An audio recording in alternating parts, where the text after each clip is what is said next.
Voici l'épisode 237 que nous enregistrons le 12 décembre 2019. Dans ce numéro, on prend un peu d'avance puisqu'il sera déjà question du CES 2020 qui ouvre ses portes du 7 au 10 janvier. Plus il y a moteur, mieux ça roule, dit-on chez Porsche, qui n'est pas encore le plus gros vendeur de voitures électriques. Nos données médicales ne semblent être en sécurité nulle part puisqu'après Google, un autre GAFA a gaffé. Jules César a dit un jour que de tous les peuples de la Gaule, les Belges sont les plus braves. Aujourd'hui, il ajouterait « et les plus innovants ». Dès que vous aurez exprimé votre bonheur d'écouter les technos par un pouce vers le haut ou en vous abonnant par exemple, si ce n'est pas encore le cas, on prendra des nouvelles de Berthe dans quelques instants. Bonne écoute.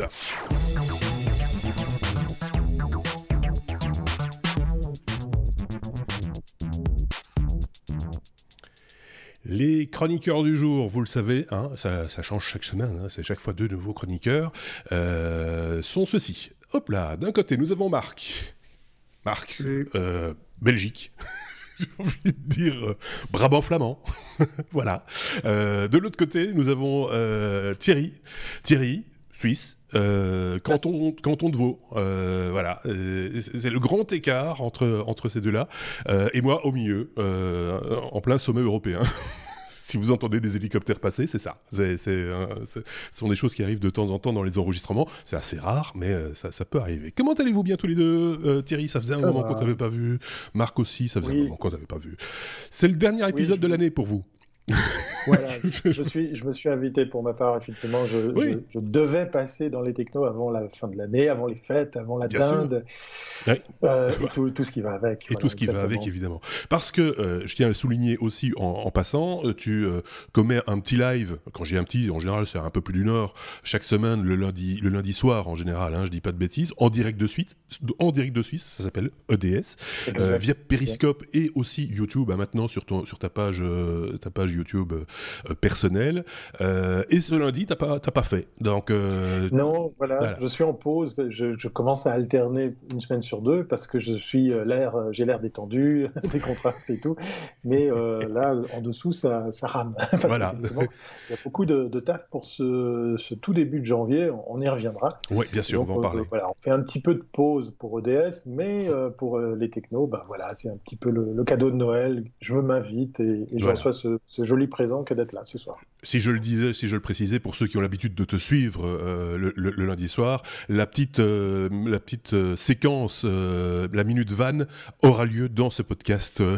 Les technos, comme ça les choses sont claires pour tout le monde. Je voulais remercier au passage nos amis qui nous ont écrit, qui nous ont laissé des messages sur notre chaîne YouTube principalement, il faut bien le reconnaître. William, MJ Deschamps, alors à chaque fois c'est difficile, hein, chaque fois les pseudonymes c'est terrible, c'est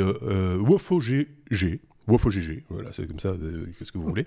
Olivier Schimp, Sébastien Boireau, Laurent Lahoulotte, Tosconer, Ingris Boy, Vienne et Madeline, Lydie, Tuxcaster, Ali Moon, Estras Family, Eric Rousselet, ainsi que Mylène Morales, qui lui nous a laissé un message sur notre site lestechno.be. Là aussi, vous pouvez laisser des messages, effectivement. Quand je dis laisser des messages, c'est alimenter aussi le débat par rapport à ce dont on parle dans chaque épisode, hein, c'est un petit peu ça l'idée aussi, apporter votre petite pierre à l'édifice, votre commentaire, votre opinion ou une information complémentaire, elles sont toujours les bienvenues et on aime les partager également. Donc voilà qui est dit, qui est précisé, je pense que tout le monde sera d'accord avec le principe, dans l'équipe tout le monde est toujours d'accord avec le principe, c'est comme ça que voulez-vous. On commence notre abécédaire tout de suite. Pas de A. Cette semaine, c'est une semaine sans A. Ça arrive de temps en temps, c'est assez rare, hein, il faut le souligner. On va parler de BERT, B-E-R-T, Google BERT, qui arrive en Europe. Il va falloir que tu nous expliques, Marc, puisque c'est toi qui nous amène cette news, de quoi s'agit-il? Qui est BERT? Alors, BERT est un bonhomme très sympa. Il aime bien qu'on lui paye un verre de temps en temps. Il n'est pas avare d'histoire quand on lui raconte des trucs. Il prend vite, mais il écoute tout ce que vous dites et il n'oublie jamais rien. Ah. BERT, en fait, c'est un acronyme. C'est l'acronyme pour encodeur. Bon, je fais la traduction. Mon anglais n'est pas bon aujourd'hui. Encodeur bidirectionnel de représentation à partir des transformés. Donc, en fait, c'est quoi? C'est un réseau de neurones que Google a mis en place, qui se greffe derrière le moteur de recherche éponyme et qui permet de contextualiser les recherches des utilisateurs de manière globale, c'est-à-dire que vous n'allez plus avoir des recherches qui vont être faites au départ de mots-clés qui vont être isolés dans les phrases, mais ça va être une phrase entière avec ses contextes, avec ses mots de liaison, avec sa hiérarchie, avec ses suites, la phrase que vous avez demandé avant, la phrase que vous avez demandé après, avec tout ça, avec en filigrane de tout ça, évidemment, le but avoué d'améliorer la conversation avec les assistants qui alimentent Google et qui permettent aujourd'hui de faire une grosse partie de l'interfaçage entre les utilisateurs et la firme. Alors, cette aide pour la recherche conversationnelle, parce qu'en fait c'est ça, c'est un marché juteux. C'est un marché sur lequel sont positionnés d'autres acteurs. On pense notamment à Amazon et à Apple, mais Apple reste encore un peu en retrait par rapport aux deux autres. Et finalement, ben voilà, ils n'ont pas réinventé la roue. Ils se sont rendus compte qu'en matière de formulation de requêtes, il est beaucoup plus facile de se laisser aller dans son langage naturel et d'exprimer une requête sous forme d'une question comme on la poserait à un être humain, plutôt que de commencer à restructurer ces choses et à mettre des mots-clés là où on veut les voir. Et donc voilà, c'est de là qu'est née l'idée de BERT, qui est maintenant implémentée, qui dans un premier temps était lancé uniquement aux États-Unis, enfin en langue anglaise en tout cas, mais qui depuis le 9 décembre a été déployé dans plus de 70 pays et plus de 66 langues. D'accord. Voilà. Quand même. En Belgique, en France, c'est le cas aujourd'hui. Voilà. Ça, c'est BERT. Bonjour Berthe. Adieu Berthe. La vie est Berthe. Et donc il y a une nouvelle mise à jour qui a eu lieu, c'est ça l'idée, et qui fait que maintenant on y a accès aussi, enfin en tout cas qui est déployé on y a accès, c'est transparent pour l'utilisateur, mais à partir de maintenant, si tu poses des recherches dans le moteur de recherche, les résultats, si tu poses des questions en langage naturel, devraient être beaucoup plus pertinentes. Alors, pour ceux que ça intéresse, il y a un article, on peut vous le mettre dans les liens si vous voulez, si ça vous intéresse. Il y a un article qui a été posté sur le blog de Google qui explique comment fonctionne BERT. Enfin, comment fonctionne BERT. Ils ne vont pas vous donner leur secret de fabrication, mais ils vont vous donner les grands principes, comment fonctionne une recherche en langage naturel et comment les réseaux de neurones ont permis d'améliorer le système de recherche actuel. C'est assez impressionnant ce qu'on fait aujourd'hui. Ça fait un peu bête de le dire comme ça, mais c'est vrai. On l'avait déjà évoqué dans d'autres épisodes. Quand on parle de ce type de reconnaissance vocale, d'interprétation, de reconnaissance également de ce qu'il y a dans les images, où là aussi certains s'en sont fait une spécialité, comme Amazon que tu citais à l'instant, c'est presque magique, on a envie de dire, mais en même temps on pense aussi à tout ce que ça va entraîner derrière comme innovation, parce qu'ici on parle des assistants vocaux, mais on sait également que Google est sur le coup de retranscrire dans son intégralité le contenu de ce que nous faisons ici, c'est-à-dire des enregistrements vidéo, mais retranscrire le son. Pourquoi ? Parce qu'ils ont besoin de mots-clés pour référencer le contenu et donc pour le vendre. Ils le font déjà. Oui. Ils le font déjà dans une certaine mesure. Si tu regardes la fonctionnalité des sous-titres autogénérés dans YouTube, en anglais en tout cas, ça marche pas trop mal, pour autant que les gens articulent un minimum. Aujourd'hui, dans YouTube, il est tout à fait possible de suivre une conversation en anglais si vous avez un peu dur, en faisant afficher les sous-titres qui sont générés à la volée. Alors, je ne sais pas s'ils sont toujours générés à la volée ou bien s'ils sont stockés une fois et puis ressortis je pense, à la demande, ou affinés par des algorithmes, par des passes successives. Par l'humain aussi, des fois, parce qu'il y a moyen de contribuer aux sous-titres. Et alors, bon, on s'étonne toujours de ça aujourd'hui, encore en faisant référence aux intelligences artificielles, aux réseaux de neurones, en faisant référence à toute cette... Tout ce buzz qui tourne aujourd'hui autour de, finalement, on le rappelle, ne sont que des simples algorithmes. Je sais, on aime bien enfoncer le clou, mais c'est un truc sur lequel on insiste. Il n'y a pas de magie là-dedans, il n'y a pas d'intelligence réelle. Si, l'intelligence, c'est celle des concepteurs qui ont développé tous ces algorithmes. Mais je reviens toujours avec le même exemple. Je me rappelle, alors pour les Belges qui nous regardent et qui ont connu, donc les vieux, qui ont connu une société belge qui s'appelait Lernout et Hospi, qui était spécialisée en traduction. Moi, je me rappelle qu'en 1990, je vais peut-être dire une bêtise, enfin, c'était l'époque où j'ai bossé pour une boîte de traduction qui appartenait à L&H, c'était dans les années... Enfin oui, j'avais encore des cheveux. Je me rappelle oui, ça fait longtemps. Je me rappelle avoir assisté en live à une démonstration d'un système de reconnaissance vocale et de traduction à la volée.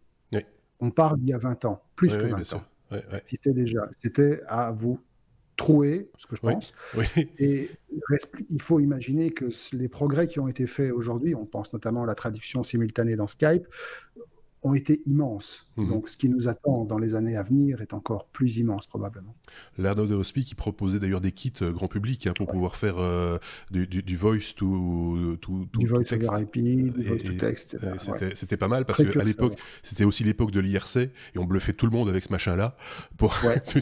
À quelle vitesse il écrit ce mec? Comment c'est possible? C'était ça hein, l'idée. C'était assez rigolo. Et l'Arnaud de Hospi aussi, il faut bien le reconnaître, en Belgique, synonyme d'un gros scandale financier. Mais ça, on va pas revenir. Gros scandale financier, mais c'était quand même une des premières licornes belges. Oui, bien sûr. Oui. Tu voulais rajouter un truc, Thierry, ou peut-être. Oui. Alors moi, je vais aller à l'opposé, et puis du coup, je fais un immense raccourci parce qu'on va parler de Van avec Berthe. Non, c'est juste un gag. Quelqu'un que je connais très bien, qui m'est cher, voulait appeler mon fourgon aménagé Berthe, mais avec un H et un E. Donc ça m'a fait sourire de voir partir cette news. Et donc, à un moment, je pensais au van. Non, mais je suis épaté de voir comme ça va vite. Pour la petite histoire, on trouve maintenant même des services en ligne gratuits. J'ai trouvé un site où on peut uploader ses vidéos pour faire la transcription audio et sous-titrer et time-coder gratuitement. Je ne sais pas comment ils font, je ne sais pas quel est le modèle économique là derrière. C'est juste super bluffant de se dire, au lieu de se les taper, au lieu de les faire taper, les sous-titres, ou alors laisser le boulot à YouTube, qui est perfectible, mais qui marche quand même vachement bien. Voilà, il existe de plus en plus d'outils pour le faire. C'est assez bluffant. Ce qui va être magique, je reprends le mot parce qu'il a été énoncé, c'est l'ouverture que ça va donner au contenu. Ici, on fait du contenu en français parce que c'est notre langue maternelle et c'est le plus facile pour nous. Mais ça veut dire aussi que des anglo-saxons, des hispaniques, des chinois, des japonais vont pouvoir suivre bientôt nos podcasts de manière équivalente ou quasiment équivalente à ce qu'ils peuvent avoir chez eux, quoi. Donc ça va ouvrir des portes aussi. On va voir à quoi ça va aboutir à un moment donné, mais c'est quand même là, pour le coup, il va y avoir de la magie quelque part qui va s'opérer, peut-être ou peut-être pas, on verra bien. On passe à la suite. Avec Thierry qui va déjà nous parler du CES 2020. C'est bien parce qu'on a déjà parlé du CES 2019 avec toi, donc autant aller au bout de l'idée et parler aussi du prochain. On s'avance un petit peu parce que c'est dans un petit peu moins d'un mois. Toi, tu as déjà bien le nez dedans, je pense, parce que tu vas nous expliquer pourquoi d'ailleurs. Un petit peu moins d'un mois, juste après les fêtes, c'est le rendez-vous annuel des nouvelles technologies, la grand-messe, comme on dit, à Las Vegas. Oui, voilà, ça fait quelques semaines déjà, ou même carrément quelques mois que je travaille sur ce dossier. Donc l'année passée, l'année prochaine, et je pense plein d'autres années, on va continuer à manger du CES, puisqu'effectivement, je suis amené à y aller plusieurs fois. Et puis, c'était pour parler d'une petite news, parce qu'en fait, tout le monde s'est emballé sur les réseaux sociaux, parce que, voilà, après 28 ans, chouette, Apple revient au CES. Alors, on se calme tout de suite, parce qu'effectivement, là, on a la une de Presse Citron, mais on peut voir sur pas mal de sites un petit peu la même chose, que ce soit chez nos copains anglo-saxons ou les autres. Tout le monde était très, très fier de pouvoir balancer que Apple revient au CES. Alors, on va tout de suite te calmer. Apple ne sera pas exposant. Il n'y a pas de retour de stand de Apple. Ça, ils en ont plus besoin. Il est d'ailleurs rappelé que, du coup, ils font leurs propres events méchamment à la même date, histoire d'un petit peu provoquer ce grand raouf. Là, on vient de voir deux tribunes, un média francophone qu'on connaît bien, nos amis de Presse Citron. On salue Eric au passage, mais aussi les Américains se plaisent à dire Apple sera là pour parler de données personnelles, de protection de données. Et puis, la plupart de ces articles sont illustrés avec la fameuse pub qu'on a pu voir à l'entrée du Las Vegas Convention Center, où en fait, effectivement, ils ont eu en plus l'outrecuidance de poser cette pub sur l'hôtel qui avait justement été volé, qui s'était fait piquer toutes ces datas. Donc, le pied de nez continue, et puis il surfe sur la vague, et puis ça fait un petit peu parler. Moi, je suis pas nostalgique, mais j'ai jamais connu non plus les CES avec Apple présent en tant qu'exposant. En plus, ils n'étaient pas à Las Parce que Vegas à cette époque-là, si je ne dis pas de bêtises. Je me oui, semble qu'ils étaient à New York. c'était New York, c'était Ouais, encore les ouais, CES, parce qu'il y avait un CES d'hiver et un CES d'été, ouais. et puis après, ben, ils ont vu que tout ne pouvait plus tenir dans New York, et tout se fait maintenant, effectivement, Mhm. en janvier à Las Vegas. C'est juste gigantesque, hein, c'est des milliers, des dizaines de milliers de personnes qui exposent, et puis Mhm. des centaines de milliers qui visitent. Et donc, du coup, voilà, ils vont venir nous parler de privacy, hein, pour utiliser le terme franglais. Mhm. Et puis, ben, moi, c'est l'occasion de dire que ben, j'y retourne et je réaccompagne à nouveau une délégation suisse parce que voilà, ça va faire maintenant 2 ans, en janvier prochain, que la Suisse est enfin exposante, enfin présente Ouais. avec des startups, des patrons d'entreprises, des gens qui donnent dans l'innovation. Et ben, je suis pas peu fier d'être à nouveau dans le voyage et Mhm. puis faire partie de cette belle aventure. Mais au-delà de ça, ben, moi, le CES, c'est vraiment un coup de cœur que j'ai depuis de nombreuses années maintenant. Avec mes amis Laurent Aymar et Bruno Chanel, eh bien voilà, on va bientôt totaliser, je pense, une vingtaine d'années d'expérience avec tous les CES qu'on a fait. Et on n'est pas peu fiers de pouvoir dire, ben voilà, cette année, comme l'année passée, ben on y va en plus en travaillant, puisqu'on Ouais. va accompagner des entreprises suisses bah, à se vendre, à découvrir aussi le CES, parce que c'est une véritable et très belle place de marché, Mhm. même si c'est juste gigantesque. Il Et faut il y a choisir. même des Belges. Il faut choisir. Oui, il y a aussi des Belges, évidemment, et des Français, on n'en doute pas aussi, et même des podcasteurs français hein, qui se délocalisent pour l'occasion sur place. Alors là, bon, très honnêtement, c'est bien, c'est chouette, c'est amusant, c'est. Moi, si on me demande mon avis, jamais j'irai au CES enregistrer un podcast parce que il y a trop de choses à voir et je préférerais y collecter de l'information pour vous la restituer derrière plutôt que de me mettre en vitrine entre guillemets sur un salon. Ceci étant dit, pour avoir dans d'autres vies et dans d'autres occasions fait des directs pour la radio entre autres, c'est toujours amusant, c'est toujours très gai et ça soude les équipes en plus, donc c'est plutôt pas mal. Ça, il faut bien le Ouais, reconnaître aussi. ouais. Donc, Bon, mais je ceci suis étant pas peu dit. fier. Je suis pas peu fier d'un live que j'avais fait il y a 2 ans où tout d'un coup, sur Periscope, tu as le petit logo orange qui Oui, bah apparaît, oui. Featured, parce que tout d'un coup, tout le monde bah, se rue sur ce live. Mm. Ça fait toujours un petit peu du bien à l'ego. Et Oui, c'est puis, ça, par voilà. chance, j'avais du contenu. Et c'est vrai que l'instantanéité dans ce rendez-vous est de moins en moins légitime, de moins en moins nécessaire, Oui, parce que ben voilà, c'est au tout début de l'année, comme tu l'as dit, première semaine de janvier. Et on a toute une année pour digérer bien sûr. toutes ces annonces, hein. Je crois qu'il y a plus de 400 awards, donc Oui, il y a une ça pièce qui part est dans tous les sens. gigantesque dans laquelle il y a toutes les technos qui ont reçu un Ouais. prix. Je suis jamais arrivé à voir cette liste d'innovation tranquillement, tellement elle est prise d'assaut. Ouais, ouais. Donc il faut après du temps pour digérer tout ça. Et même sur les quelques jours de salon, je pense qu'il était impossible de tout voir déjà. Il faut choisir ses produits, ses centres d'intérêt.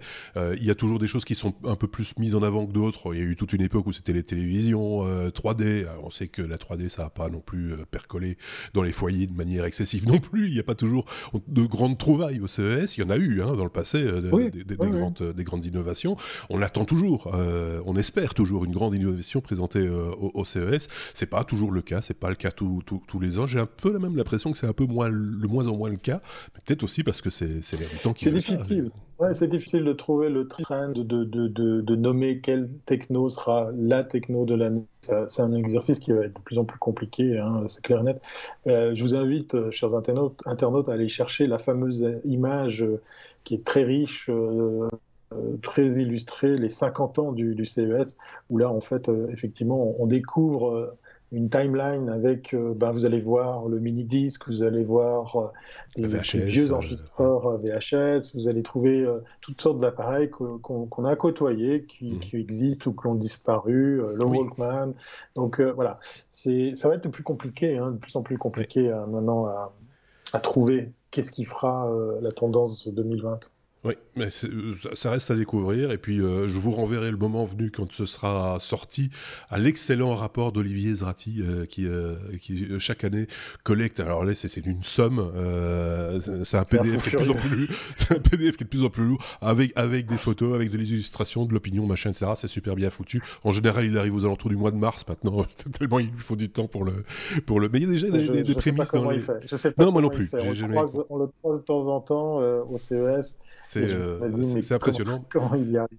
Le moment venu, on partagera, ou alors suivez son compte Twitter. En général, c'est par là que ça passe aussi, Olivier Ezrati.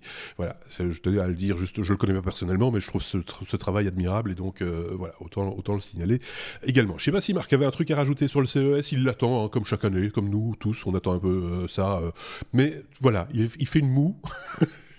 Bon, je ne vais pas dire que je l'attends avec impatience et que ça m'empêche de conduire. Enfin, je suis curieux de voir quelles vont être les grandes tendances, mais... Comme je le disais, on espère toujours que quelque chose nous bluffe. Voilà. Mais ouais, Slide Angel, par exemple. Oui, c'est une petite joke entre nous et quelques auditeurs qui attendent toujours un produit Kickstarter produit par malheureusement, j'ai envie de dire, par des Belges qui n'ont pas nécessairement rempli toute leur mission. On va dire ça comme ça. Dommage. Ouais, c'est des choses comme ça qui arrivent. Bon, qu'est-ce que vous voulez? On passe à autre chose? Il est bougon, Marc, aujourd'hui.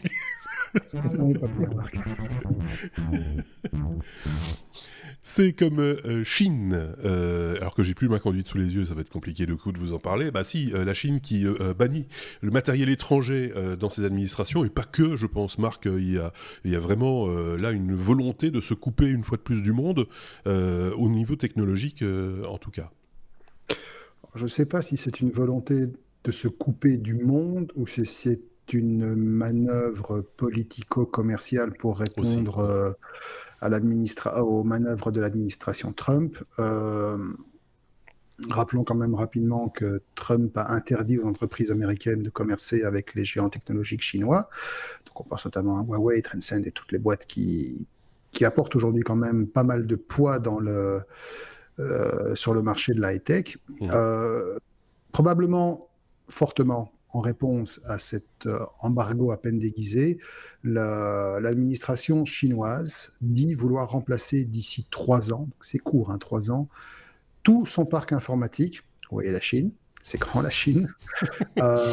Tout le parc informatique de ces administrations part du matériel 100% chinois. Et là, on pense directement à un nom où le management doit être en train de faire la danse de la joie dans tous les sens, c'est Lenovo, forcément. Ah oui. Alors, c'est une vraie purge des équipements informatiques occidentaux. Ça risque de ne pas arranger les bidons au niveau de la guerre commerciale que se livrent les deux blocs. Mais ce qui reste surtout inquiétant en filigrane, c'est que la pauvre petite partie négligeable qui pourrait faire les frais finalement de cette guerre, c'est l'Europe. Alors, il faut savoir qu'aujourd'hui, donc le marché le marché américain en exportation au niveau de ce que représente la fourniture de hardware. Alors, on ne parle pas seulement au niveau produit fini, style Dell, etc. Non, on parle aussi en termes de processeurs, puisque tout le matériel qui équipe l'intérieur de vos petites bécanes, AMD, Intel, Samsung, etc., ce sont des entreprises, alors Samsung non, pas forcément, mais Intel et AMD sont des entreprises occidentales. Et donc, à terme, effectivement, il y a une volonté de la part de la Chine de s'équiper sur toute la chaîne en matériel 100% chinois. Et on sait que Huawei fait des recherches et a déjà atteint des résultats assez intéressants en matière de microprocesseurs. On sait que Lenovo est assez lié avec toutes ces entreprises et que voilà, il va y avoir quelque chose qui va se passer dans les 2-3 ans à venir, le shift. Simplement, aujourd'hui, les spécialistes estiment que la maturité du marché chinois n'est pas encore suffisante que pour permettre un contrôle de la chaîne de bout en bout. Et donc, je le disais en début de ce sujet, on estime que le marché aujourd'hui d'exportation américain high-tech vers la Chine, ça représente quand même la bagatelle de 1500 milliards de dollars. Voilà, ça vous donne un peu une idée du truc. Alors, quand on sait que des boîtes comme Apple ont on peut le dire gentiment, baisser leur culotte complètement pour pouvoir être sur le marché chinois, quand on sait que des boîtes comme Microsoft ont été jusqu'à refondre un OS comme Windows 10 pour l'adapter au marché chinois, on se doute que finalement toutes les boîtes américaines, toutes les boîtes occidentales qui ont un intérêt économique certain à vouloir s'implanter et à rester dans le marché chinois, sont prêtes à faire des pieds et des mains pour obtenir gain de cause. Mais c'est sans compter avec l'obstination et la détermination du gouvernement chinois qui veut absolument faire un shift complet. Alors c'est un truc qu'on peut évidemment pas s'empêcher de mettre en parallèle avec ce qui s'est passé en Russie il n'y a pas si longtemps, avec leur fameuse histoire où ils veulent se découpler de l'Internet mondial et passer sur l'Internet purement russe. Voilà. Il y a vraiment une politique isolationniste au niveau de l'IT qui est en train d'émerger. C'est un peu inquiétant. Et comme je le disais, c'est finalement peut-être l'Europe qui risquerait de faire les frais de toute cette guerre dans la mesure où des géants comme AMD, des géants comme Intel, des géants comme Dell, des géants comme HP, ce qu'il en reste, on va dire gentiment, mais voilà, les géants actuels qui arrivent encore à survivre, qui arrivent encore à produire quelque chose et à finalement tirer leur épingle du jeu, ont la taille nécessaire, l'expertise européenne qui intervient dans toute la technologie qui est livrée en Chine risque fort de pâtir aussi de cet état de fait. Mais je ne sais pas si aujourd'hui les sociétés européennes ont la stature nécessaire que pour résister à ce qui pourrait arriver. C'est l'avenir qui nous le dira, mais on sait bien qu'on est mal en point en Europe au niveau technologique. C'est pas top pour l'instant. Voilà, c'est ça. On parle de plus en plus au niveau européen d'un Airbus de la batterie. C'est comme ça que ça a été qualifié, de fabriquer des batteries, parce que c'est un petit peu l'essence de demain, la batterie électrique, celle que vous avez dans votre smartphone, mais aussi celle qu'on a dans les voitures, etc. De faire une espèce de consortium européen, comme on l'a fait pour Airbus, pour fabriquer des batteries, pour justement concurrencer le marché chinois, parce que quasiment l'intégralité du marché de la batterie est aujourd'hui chinois, m'a-t-on dit. Donc voilà, ce sont des choses comme ça qui se mettent en place, ça prend un temps fou. On parlait hardware, mais je pense que ça vaut aussi pour le software. Ça vaut également sur le software, effectivement. Ouais. Et alors là, par contre, au niveau maturité, c'est encore pire, parce que aujourd'hui, évidemment, il est très difficile de faire l'impasse, en tout cas au niveau administratif, sur des solutions qui ne sont pas basées sur Windows. On sait, comme je l'ai dit, que Microsoft a adapté une version de Windows spéciale sur le marché chinois, avec toutes les contraintes de sécurité et de flicage que ça peut impliquer. Mais à l'heure actuelle, aucune solution alternative n'est suffisamment stable et ne possède une base suffisamment étayée que pour remplacer le produit de Microsoft. Oui, alors évidemment, il y a des systèmes open source, il y a des distributions chinoises basées sur Linux, il y a certainement des solutions, mais est-ce qu'aujourd'hui ça suffit? Et dans les 3 ans qui viennent, ça suffit? Alors dans un premier temps, je le rappelle, il s'agit de remplacer tout le matériel informatique d'administration chinoise. On estime que c'est 20 à 30 millions d'appareils qui devront être mis à jour ou remplacés par leur équivalent 100% chinois. Ouais. Mais à terme, on pourrait imaginer que la Chine décide d'interdire purement et simplement sur son territoire tout ce qui n'est pas chinois. Oui. Carrément, quoi. Donc à ce moment-là, on va vraiment bouffer du conteneur, parce que ils vont faire le chemin dans un sens, mais ils repartiront plus jamais en Chine. Exactement. On en fait déjà des maisons par chez nous, donc voilà. Donc en gros, on nous habite, on nous loge dans des cartons, dans des détritus. En gros, on nous dit que c'est super sympa, machin, etc. C'est juste parce que les conteneurs, ils arrivent chez nous et qu'ils repartiront pas, parce qu'on va pas les envoyer à vide, vers la Chine. C'est un peu ça aussi l'idée du truc. Ouais, on a besoin de métal. Alors justement, profitons-en, on va les refondre, on va en faire des lingots. Mais on en rit, mais en même temps, on aura plutôt tendance à vouloir un peu en pleurer malgré tout. Comme disait le slogan, c'était dans les années 80, on n'a pas de pétrole, mais on a des idées. On n'a pas de pétrole, mais des idées, oui. Ouais. Par contre, ce qu'il y a, c'est qu'on devrait peut-être arrêter... alors ça c'est mon point de vue évidemment, mais quand j'en parle avec différentes personnes, je remarque que c'est une vision qui est encore hélas très ancrée. On devrait arrêter de considérer la Chine comme un simple copieur et comme un simple copycat. La Chine est devenue vraiment une puissance économique majeure et on a trop tendance encore aujourd'hui à faire preuve d'une vision paternaliste envers les petits Chinois qui sont bons à copier. Ouais, je me rappelle.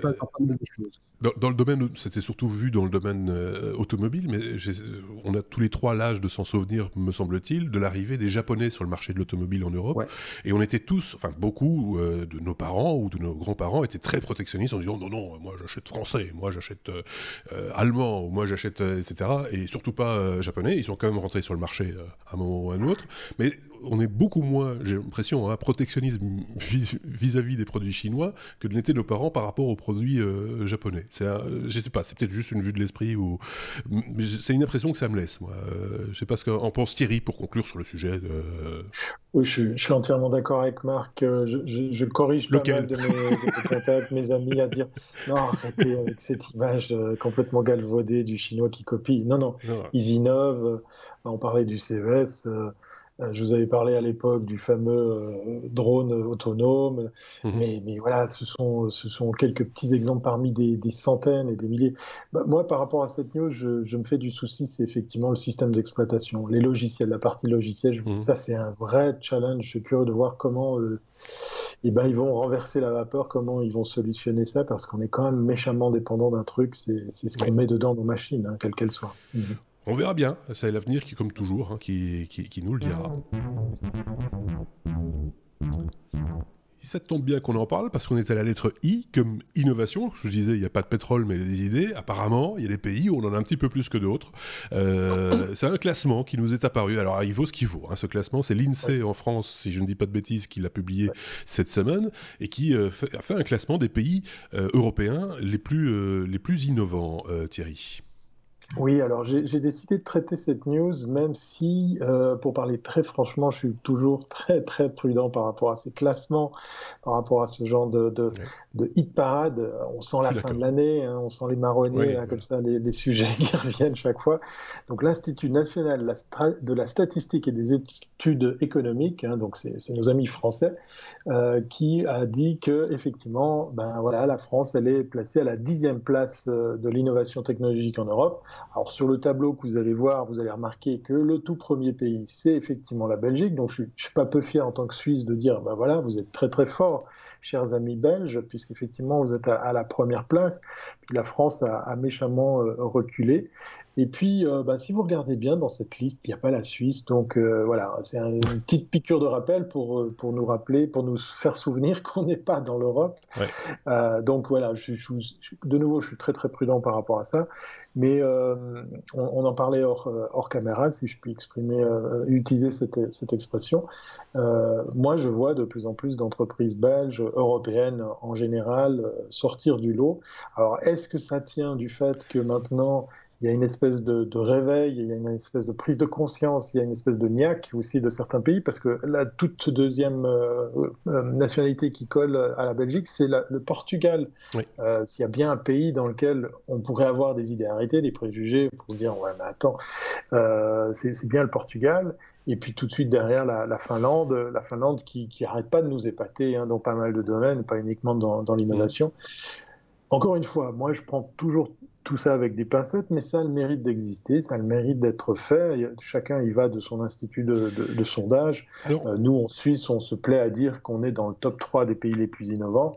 Là, nous, on ce qui est tout à fait possible. Même pas la tête avec l'Europe. Ouais. Il y a 2-3 petits biais quand même, Thierry, si je puis me permettre. J'ai été regarder, parce qu'elle est téléchargeable aussi, l'étude en question. Elle est reprise ici par le monde informatique, a repris l'information brute de décoffrage, j'ai envie de dire, parce que c'est un petit peu le but du communiqué, c'était de faire un petit peu bouger les lignes et faire un peu de buzz. D'abord, ce sont les chiffres de 2018 dont on parle ici, donc ça remonte quand même, voilà, il y a eu le temps de l'analyse. Il y a quelques biais quand même, parce que c'est basé sur des questionnaires, alors on sait tous la valeur de ces questionnaires, que dans certaines entreprises, alors déjà, le décor, entre guillemets, les entreprises sélectionnées et interrogées ne sont pas toutes du même type. Il y a du service, il y a de l'industrie, etc., etc. Et que dans certaines entreprises, il y a eu des scissions ou en tout cas des départements qui ont été créés pour faire de l'innovation, de la recherche, du développement, etc.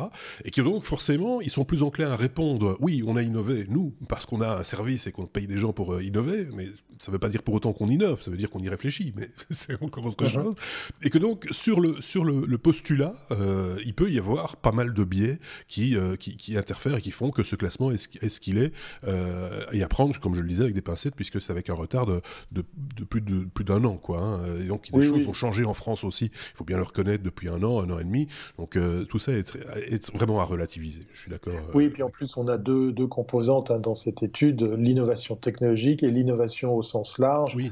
Là aussi, c'est de nouveau à l'image du questionnaire, à l'image du sondage. Après, où s'arrête la technologie, où commence l'innovation au sens large, ce sont aussi des notions très difficiles à cadrer.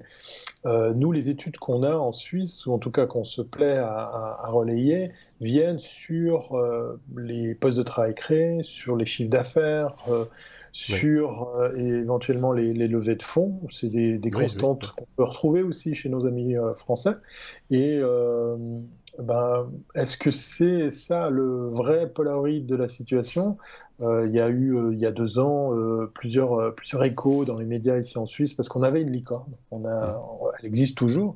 On était tellement fiers qu'on a surcommuniqué là-dessus. Alors certes, la technologie a vu le jour ici. Alors je vous la fais très courte, je suis même plus capable de vous donner le nom de la technologie, de la start-up qu'il y avait derrière. Mais ça, deux, trois recherches sur Google, vous trouverez.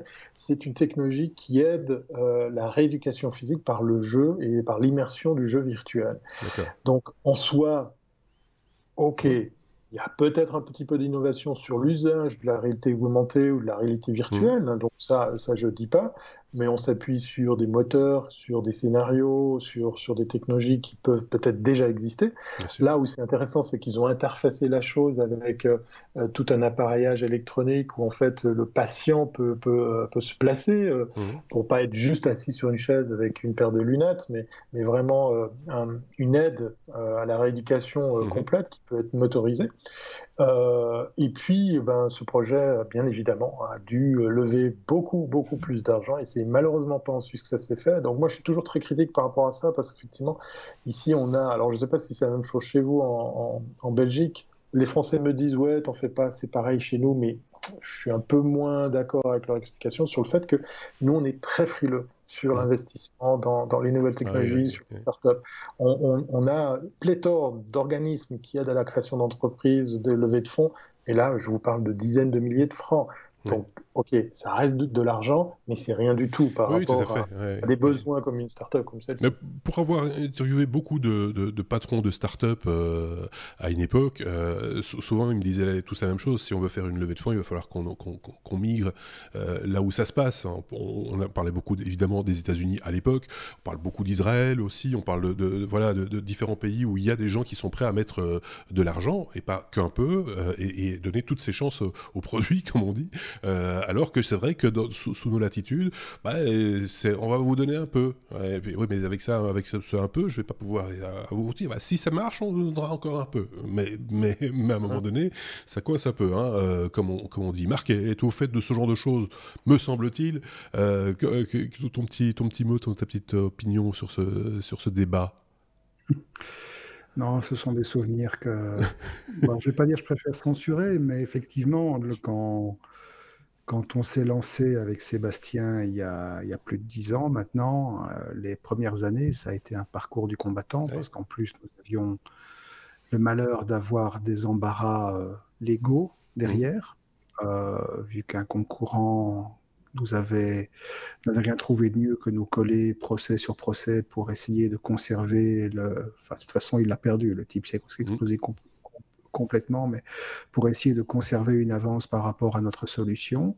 Et effectivement, déjà à l'époque, faire le tour des invests, faire le tour des boîtes de financement, faire le tour des fonds de financement, faire le tour des banques, c'est un truc qui nous a pris énormément de temps, pour finalement des résultats totalement nuls, dans la mesure où tout ce que nous avons pu visiter, tout ce que nous avons pu contacter comme acteurs dans le secteur, nous ont toujours dit « Oui, mais bon, c'est bien gentil, mais nous, on finance des projets sérieux. » Ou bien, oui, mais non, nous, on finance des trucs où on a vraiment une certitude totale que votre truc, là, ça va retourner quelque chose. Et puis bon, c'est sympa, mais vous reviendrez nous voir quand vous aurez fini avec votre procès, hein, par exemple. Oui, mais c'est ça. À ce moment-là, on verra. Je me rappelle effectivement de tours de table et de sessions de présentation avec des business angels. Bon, faut dire, nous, à l'époque, quand on s'est lancé, on n'avait pas des besoins énormes. On était une boîte pure soft. Les besoins qu'on avait, c'était pour financer le paiement du matériel, c'était pour financer le paiement des protos, c'était pour financer le paiement du personnel, principalement. Les premiers salaires, les charges. Les premiers employés, effectivement, les charges classiques. Et on avait estimé qu'il nous fallait plus ou moins, je sais pas moi, 200 000 à 300 000 euros pour fonctionner convenablement. Et on a fait des tours de table avec des invests et avec des business angels où finalement les types venaient tout fiers en nous disant « Ouais, votre projet, j'y crois, je vais mettre 15 000 euros sur la table. » Avec l'air de dire « Tu vois, j'ai raclé mes fonds de tiroir pour toi, alors tu as intérêt à te bouger. » Et je tiens à préciser que ce discours-là, moi je l'ai entendu, mais des dizaines de fois en interview, en off et en interview de patrons de start-up, de gens qui essaient de se lancer. Alors à l'époque, je ne sais pas ce que c'est devenu, vu que ça fait un petit temps que je n'y suis plus du tout allé, je ne me suis plus intéressé du tout à la chose non plus. Mais je me rappelle de l'époque où nous écumions le Beta Group. Oui. Voilà, il y a 10 ans, quand on se lançait, c'était le passage obligé en tant que jeune entreprise. Et je me rappelle l'époque où on écumait le Beta Group et ce discours, je l'ai dit des dizaines de fois, des centaines de fois, je l'ai entendu des centaines de fois encore. Alors, pour ceux qui ne connaissent pas, parce que c'est une association, on va dire, je ne sais pas si ça existe encore, d'ailleurs le Beta Group en Belgique, comme il y en a un peu partout dans le monde et dans les pays, c'est des associations, oui, qui mettent en contact des financiers avec des techs, avec des graphistes, avec des investisseurs, avec des entrepreneurs. Par exemple, et tout ça dans des espèces de conférences où chaque start-up vient pitcher, donc faire son pitch, expliquer son projet, etc. 5 ou 6 par session, si je dis pas de bêtises, et ça se passait, je pense, une fois par mois à une époque à Bruxelles. Il y a eu d'autres choses comme ça également en Flandre, en Wallonie, en Belgique, machin. Comme ça doit exister sans doute en Suisse ou en France. Voilà, ça part d'un bon sentiment entre guillemets, mais ça ne fait pas nécessairement avancer le schmilblick, comme on dit, parce que c'est des gens qui se voient, c'est bien qu'ils se voient, mais ils parlent pas le même langage, pas toujours en tout cas. Donc on a fait une longue page sur l'innovation et ce classement, parce que il y a moyen d'en parler pendant des heures et des heures, j'ai l'impression, sur cet aspect financement des startups, et comme on sortait en plus d'un sujet sur la Chine, qu'est-ce que vous voulez, on s'est fait un petit tunnel pour le coup. On en est désolé, mais bon, c'est comme toujours, avec un podcast, vous pouvez arrêter, avancer, reculer, voilà, et arriver par exemple à la lettre M comme Microsoft, avec Matt Solver. Alors, non, c'est pas le nom de quelqu'un, c'est Matt Solver, qui fera les devoirs de maths à la place de vos enfants, peut-être un jour. Marc, c'est un peu ça l'idée, c'est encore de l'intelligence artificielle, je le fais juste exprès pour énerver tout le monde. Ouais, bien sûr, c'est l'intelligence artificielle, la bonne grosse quitage qui met des traces partout. Bon, c'est pas la première fois qu'il y a des applications qui sortent pour faciliter les travaux de maths de nos chères têtes blondes. J'en avais déjà testé une ou deux à l'époque, juste pour le fun. C'est marrant à voir, c'est anecdotique, voilà. Et puis, bon, Microsoft s'est mis en tête de venir jouer sur ce terrain de jeu-là aussi. Et il faut dire qu'ils n'ont pas trop mal fait les choses par rapport aux autres applications qui existaient déjà. Alors, vous prenez évidemment le truc avec une grosse dose d'intelligence artificielle qui dégouline bien partout. Vous imaginez le truc. Mais le système est très simple, il est bien conçu. Vous prenez une photo d'une équation que vous devez résoudre, je ne sais pas, un truc quadratique, une intégrale, n'importe quoi. Et alors, non seulement donc toute l'intelligence artificielle derrière va s'amuser à décortiquer tous les éléments. Alors, si ça ne rentre pas, que vous écrivez vraiment comme un porc, vous pouvez aussi la rentrer directement sur votre téléphone, soit avec un clavier dédié, soit en dessinant réellement l'équation sur l'écran. Ouais, pour une intégrale, c'est peut-être plus facile. Ouais. Oui, enfin bon, j'en ai... Ouais, bon, soit. J'ai connu des profs de maths qui faisaient des intégrales qui étaient illisibles. Mais oui, c'est vrai aussi. Et donc, d'ailleurs, il doit y avoir une constante, petite parenthèse, il doit y avoir une constante. Un des prérequis pour devenir prof de maths, c'est comme pour être pharmacien. Il faut écrire le plus mal possible. Ça, c'est sûr. Et donc, l'application qui est encore en version bêta, mais déjà disponible pour l'instant sur Android, iOS, je n'ai pas vérifié, elle va, comme les autres, vous décomposer toutes les étapes qu'elle va faire pour arriver à la solution finale. Elle le fait plutôt bien, elle le fait plutôt logiquement, c'est-à-dire comme un prof de maths ou comme un étudiant en mathématiques le ferait, parce que d'autres applications comme Photomath, par exemple, avaient tendance à partir sur des biais un peu facile, un peu rapide, mais parfois, du coup, on se perdait un peu en cours de route, parce qu'il ne faut pas oublier que l'un des intérêts principaux de ce genre d'application, c'est pas de taper le truc et de le laisser travailler à votre place, c'est de comprendre. Oui. Parce qu'en décomposant les étapes, ça vous permet de comprendre là où vous n'avez pas compris. Ça vous permet de voir les enchaînements entre différentes phases de résolution d'un problème, et ça vous donne une vision que vous n'auriez pas eue forcément si vous étiez resté le nez sur votre feuille. Alors voilà, de nouveau, beaucoup d'IA, beaucoup de deep learning, beaucoup de réseaux de neurones, comme pour tout, mais c'est une application qui forcément va apprendre, puisque c'est le mode aujourd'hui. Tous les problèmes qui vont lui être soumis vont alimenter une base de connaissances qui, in fine, va profiter à tout le monde. Et c'est pas difficile. Au moment où l'application a été lancée en bêta sur l'Android Store, le taux de réussite pour le décodage, pour la résolution d'un problème, tournait entre 60 et 70%. Aujourd'hui, on estime que le taux de résolution tourne entre 90 et 95%, en visant les 100% à terme. Et même dans le cas où l'application n'est pas capable de résoudre, donc vous lui avez vraiment bourré le truc qui est insolvable, je sais pas, vous lui avez mis un truc avec de la constante de Planck, des constantes gravitationnelles, des machins du genre, vous êtes bien amusé, il va faire appel à Bing, le moteur de recherche de Microsoft, lui aussi bourré à l'intelligence artificielle, pour vous renvoyer vers des vidéos pertinentes sur le sujet à propos de l'équation que vous essayez de résoudre. Donc, la dimension didactique est conservée d'un bout à l'autre. Et ça, c'est quelque chose que j'aime bien, et c'est quelque chose qui risque de donner des cauchemars aux profs de maths. Oui et non.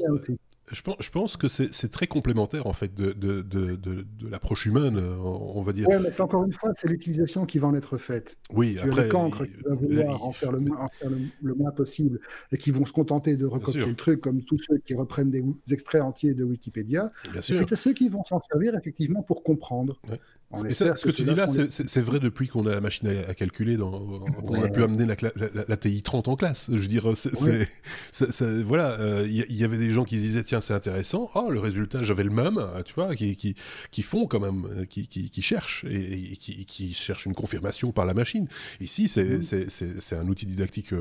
Moi, je trouve ça assez formable, comme quand on peut faire des trucs comme ça. Ah non, ça l'est. Franchement, moi, je suis totalement pour. Et si ça peut, parce que de plus en plus, on dit bon ben les profs, ils ont des classes un peu surchargées, ils ont trop d'élèves, ils peuvent pas faire s'attarder sur un élève en particulier parce qu'il y a l'ensemble de la classe. Enfin voilà, tout le problème de l'éducation à l'heure actuelle. Bah, si ça permet de faire jouer entre guillemets le plus gros de la classe dans un coin en disant ben faites ça. Pendant ce temps-là, moi je m'occupe du petit Marc au fond qui a du mal à suivre. Ben oui, mais non, sans rire, c'est une aide.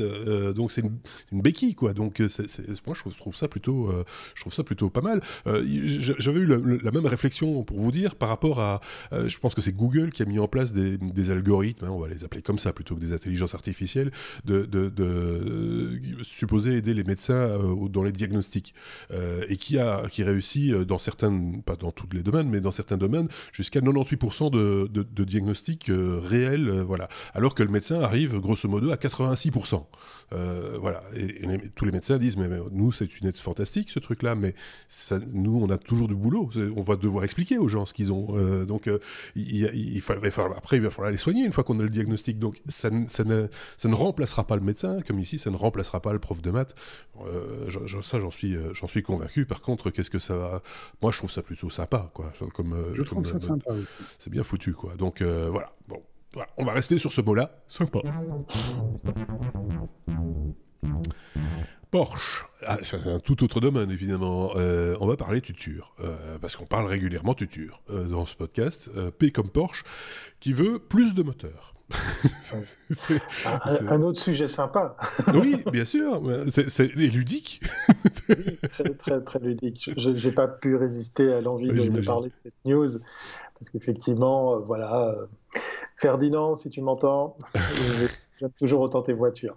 Non, plus sérieusement, c'est une annonce assez intéressante, puisqu'effectivement, grâce à cette annonce, moi j'ai appris quelque chose sur quelques principes même de mécanique. Pour faire super simple, les voitures électriques, comme vous le savez, ont comment dire, une réactivité, peut-être une utilisation de la puissance beaucoup plus efficace qu'un moteur thermique, un moteur à explosion ou d'autres systèmes avec d'autres carburants. C'est-à-dire qu'en fait, quand on appuie sur la pédale, l'énergie, boum, la traction, la vitesse, tout ça est quasiment instantané. Et il y a de plus en plus de véhicules, enfin de constructeurs de véhicules qui s'intéressent à aller encore un peu plus loin dans l'optimisation, puisqu'effectivement, si je reprends les prémices de la voiture électrique, on pourrait se souvenir de la fameuse Jamais Contente, une voiture électrique des années tout début 1900 qui avoisinait les 100 km/h quand même, alors avec des piles un peu plus lourdes que celles qu'on connaît,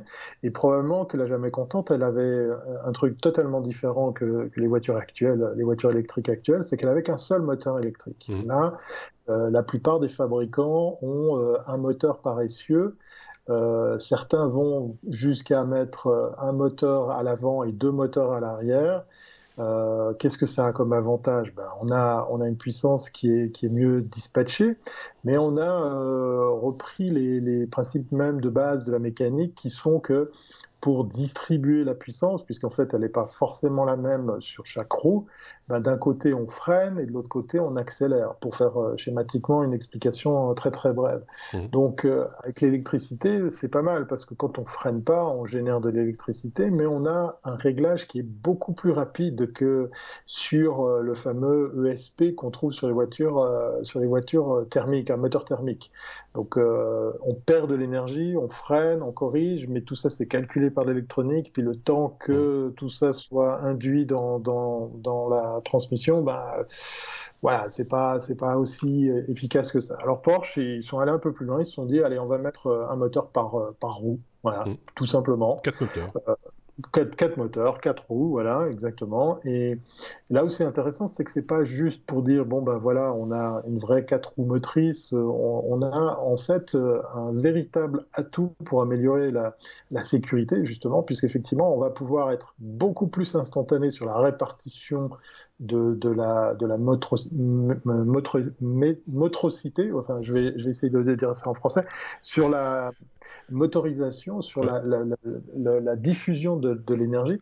Et puis on va pouvoir aussi pouvoir profiter de cet avantage pour se dire, voilà, quand un moteur tourne plus vite, l'autre tourne moins lentement, on peut peut-être même récupérer de l'énergie, mais on va surtout avoir une meilleure assise, une meilleure tenue de route pour le véhicule, parce que tout ça, bien évidemment, on ne pouvait pas le faire à l'époque, ou en tout cas pas aussi efficacement que ça, avec les voitures traditionnelles.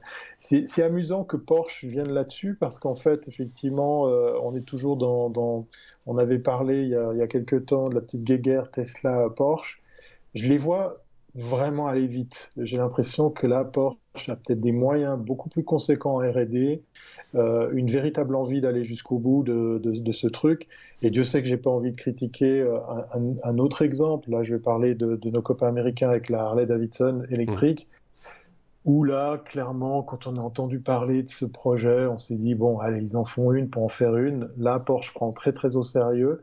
Alors bon, ok, le véhicule coûte un bras, un foie et tout le reste, mais un rein, mais dans le cas précis, c'est de la belle prod, c'est vraiment une voiture aboutie, et c'est un véritable amoureux de la marque qui vous dit ça, parce que pour la petite histoire, moi quand j'ai vu arriver les gros 4x4 de Porsche, j'ai dit ça y est, cette marque automobile part n'importe où, c'est le début de la fin, c'est la merde, parce qu'effectivement, c'est contre nature. Je reste persuadé que ces véhicules-là sont contre nature par rapport au châssis de la 911, qui est mythique, quoi, qui est quand même l'apogée de cette marque.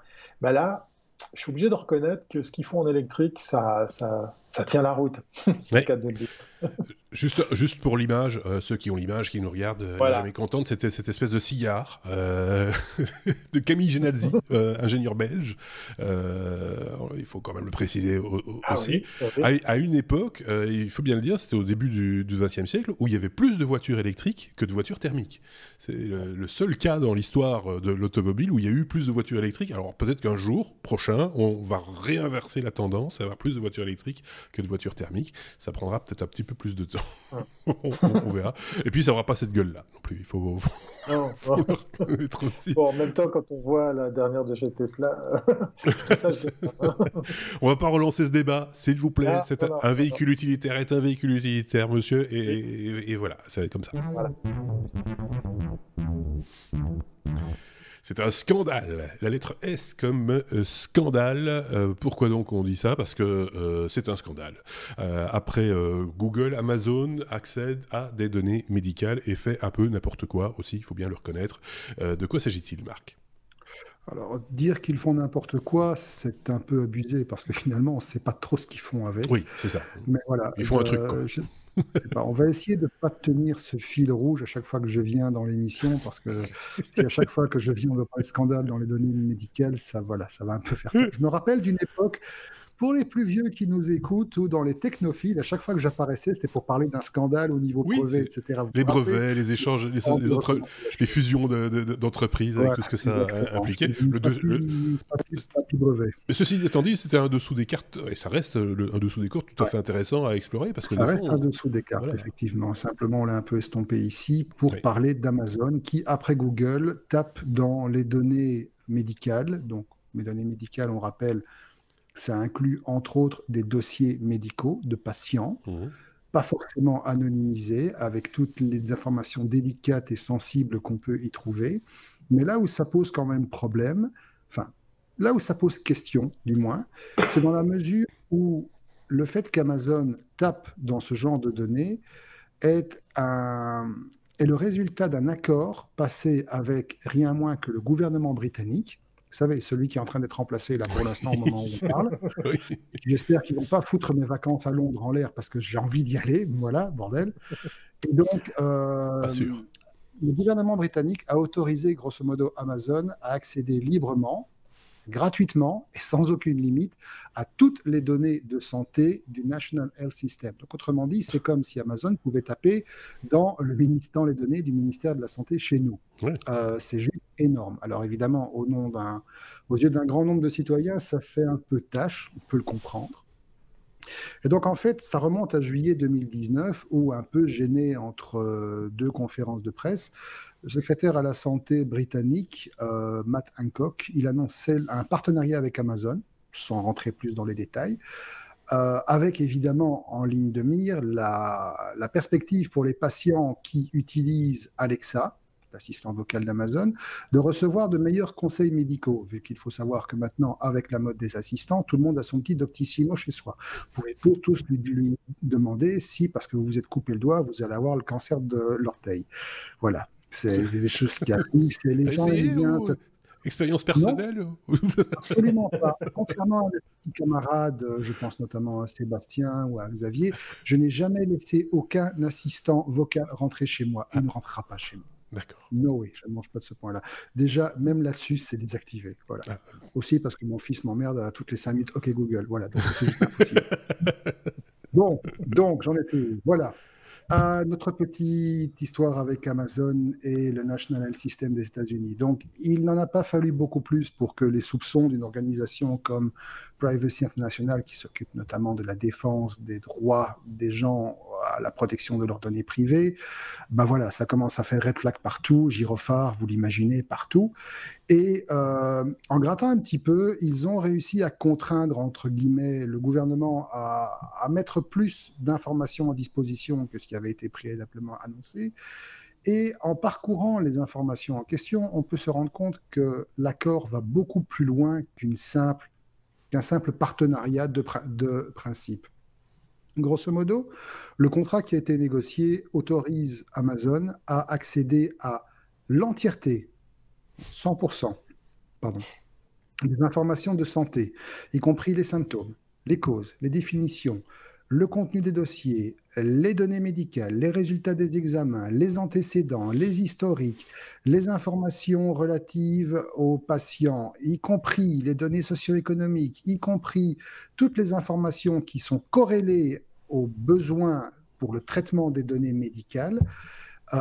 Et en prime, la firme de Jeff Bezos se voit offrir un accès complet, illimité et gratuit évidemment, à l'API du NHS. Donc, ils peuvent y aller, ils peuvent taper joyeusement, se servir, ils n'ont de compte à rendre à personne. Et pire, toujours avec ce fameux contrat, Amazon est autorisé à utiliser ces données de différentes manières, sans préciser quelles sont ces différentes manières, mais surtout à en faire usage avec leurs partenaires, sans devoir justifier à quel partenaire ils les donnent et l'usage qui en est fait. Voilà. Ça pique, ça, ça commence à piquer. Oui, c'est ça. Là, ça commence vraiment à bien piquer. Là, ça commence à piquer fort, effectivement. Donc, voilà. Alors, Amazon tant bien que mal de se dédouaner en disant que les données auxquelles ils vont accéder sont généralistes, anonymisées, que c'est à des fins de recherche, à des fins d'enrichissement de leur système d'assistant vocal, que de toute façon, c'est une tempête dans un verre d'eau, que ces données étaient déjà disponibles auparavant pour qui avait accès, etc. Voilà. Il ne faut pas être grand clair pour deviner que derrière tout ça, il y a des envies de profilage accru, il y a des envies de... Voilà, Google a tapé joyeusement dans la caisse avec le projet Nightingale, je vous en avais parlé il y a un mois, je vous renvoie au podcast, c'était le numéro 234 je crois. Encore une fois, c'est la preuve que les GAFA ont vraiment envie d'avoir accès à un maximum de données qui ne concernent absolument pas leur core business. On se rappelle que Facebook, il y a 2 ans, avait aussi été pris la main dans le sac à essayer de passer une série de partenariats avec des hôpitaux pour accéder effectivement à la même chose. Donc, le secteur de la santé est quelque chose d'extrêmement délicat, extrêmement sensible, mais qui attise énormément d'acteurs dans le domaine des données. Et donc, probablement très lucratif aussi. Hein, c'est extrêmement lucratif. Et donc, il faut savoir que ce genre de données, plus que n'importe quel autre, fait l'objet de restrictions d'utilisation extrêmement sévères, notamment avec la RGPD, mais que ici, voilà, ce sont des entreprises américaines, et les entreprises américaines, on sait que d'une manière ou d'une autre, la RGPD, elle s'asseye un peu dessus. Oui, et c'est aussi une des raisons pour lesquelles les entreprises européennes, de manière générale, dans certains cas, dans de plus en plus de cas, je pense, ne peuvent pas légalement héberger les données des habitants, de nos concitoyens, sur des serveurs qui ne sont pas nationaux, quoi, qui ne sont pas dans les frontières, en tout cas, de l'Europe, dans les grandes lignes, justement pour ce genre de raisons. Là, on a un exemple parfait, je veux dire, de dérive potentiel. Si demain une entreprise belge ou suisse ou française hébergeait les données de ses clients sur un serveur Amazon, il y a de fortes chances pour que un État américain ici ou autre, peu importe, hein, plus offrant, puisse puiser dans ces informations, quoi. C'est un peu ça l'idée. C'est clair. Pour notre ami Thierry en Suisse, qui est arc-bouté sur les données et sur la sécurité et la vie privée et tout ce qui s'ensuit, ça doit faire quand même froid dans le dos. Ça fait... Ouais, ce pays n'arrêtera pas de m'étonner. C'est complètement fou. On parlait du CES, toute la technologie autour de la santé est vraiment en train de grandir encore plus. Oui. On ne voit pas forcément les enjeux, parce qu'il n'y a pas forcément une utilisation B2C. Mais là, clairement, un des enjeux, c'est la data. Et moi, je suis admiratif comme ils arrivent à faire sauter des contrats, des tournures de phrases ou je sais pas, des conditions, que j'imaginais très bétonnées pour tout compte fait, se servir comme ça sans vergogne. Peut-être que pour rester positif, ça va servir. Avant, tu parlais effectivement de la technologie de Google. Moi, ça m'a fait penser aussi à Watson de chez IBM qui aidait aussi à la prédiction de certains symptômes, maladies, analyse d'imagerie médicale, des choses comme ça. gageons que peut-être ça va aussi servir à ça, je sais pas, mais il faut rester méfiant, il faut garder un œil dessus, être méfiant et savoir. Et je pense que c'est à un moment donné, il faut aussi savoir pour qui on vote, tout simplement. Parce que c'est un des rares leviers qu'on a encore. C'est dans l'isoloir, et savoir pour qui on vote, pour des gens qui ont envie peut-être un petit peu faire bouger les choses et faire attention à ce genre de détails. Marc, juste une parenthèse, tu t'interdis l'usage d'assistants vocaux. Mais quelque part, ta montre connectée, si tu en portes encore une, ou tout autre capteur biométrique, tu vois, son téléphone, pour courir, machin, etc. Il collecte également des informations, même si tu ne les donnes pas verbalement, il va collecter des informations sur ton temps de marche, ton temps de... Voilà. Non. Non, dans mon téléphone, j'ai désactivé toutes. Alors, effectivement, il y a de fortes chances que Google continue quand même à taper malgré que j'ai dit non. Mais j'ai effectivement désactivé le tracking, j'ai désactivé tout ce qui est suivi de localisation, j'ai désactivé sauvegarde des historiques de recherche. Je ne suis pas en train de devenir un taliban anti-Google. Oui, mais j'allais dire, qu'est-ce qui reste du smartphone? Parce que tout de suite, tu vas me dire, ce qui est embêtant, c'est ce fil qui va jusque dans le mur, c'est très gênant quand je me déplace. Non, ça va, effectivement, mais tu te rends compte au fil du temps que Google commence vraiment à devenir intrusif, et que, hélas, alors, les choses sont désactivables, pratiquement tous sans forcément empêcher le bon fonctionnement de l'ensemble. Et finalement, moi, recevoir des pubs qui ne me sont pas pertinentes, vu que finalement, la finalité, c'est ça, je m'en fous, vu que de toute façon, j'ai des bloqueurs de pubs partout. Mais ce que je déplore, c'est que l'accessibilité à la désactivation de ce genre de choses est quand même vachement bien planqué, bien compliqué pour la majorité des gens. Et finalement, les gens reculent ou laissent tomber en disant « ouais, c'est trop compliqué ». Finalement, bon, est-ce que c'est grave que Google sache que tel jour, j'étais à tel endroit? Je trouve que c'est grave. Oui, bien sûr. On a déjà parlé, on est d'accord avec ce principe-là. On pourra encore en reparler éventuellement, ça viendra. Juste une parenthèse qui fait que, alors, je suspecte fortement Google d'outrepasser ce genre de droit. J'ai plusieurs comptes Google, évidemment. J'ai un compte personnel, j'ai un compte pour mon épouse, j'ai un compte pour mon fils. Tout ça hébergé sur un domaine à moi, mais via Google, en fait. Et j'ai un compte pour la famille. Et j'ai reçu... C'est un compte que je n'avais pas pensé à désactiver, parce que c'est un peu un email poubelle quand on passe des commandes, on le fait, ce truc-là, voilà. Et j'ai reçu, début de ce mois-ci, un rapport de Google me disant... Voilà, famille, vous avez tous les endroits où vous avez été ce mois-ci. Et en fait, se trouvent effectivement tous les endroits où j'ai été ce mois-ci, moi, qui ai désactivé l'historique de localisation depuis des mois. Et donc voilà, il y a des perfusions, il y a du percolage, et c'est assez inquiétant de voir à quel point Google se bat royalement. Voilà. Oui, c'est ça. Voilà. Donc, voilà. Il faudra à un moment donné se faire la révolution. Marc, nous irons ensemble le jeudi après-midi, par exemple, avec un panneau. On s'assiera sur les marches du palais de justice et on gueulera ensemble. Hein, non. À côté de Greta.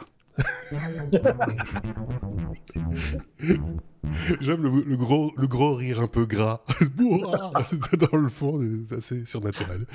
On est allé à la lettre T comme Tesla. On va avancer un petit peu parce que on n'en finit pas de le terminer cet épisode. T comme Tesla, plus gros vendeur de voitures électriques au monde. Si je ne dis pas de bêtises ou pas.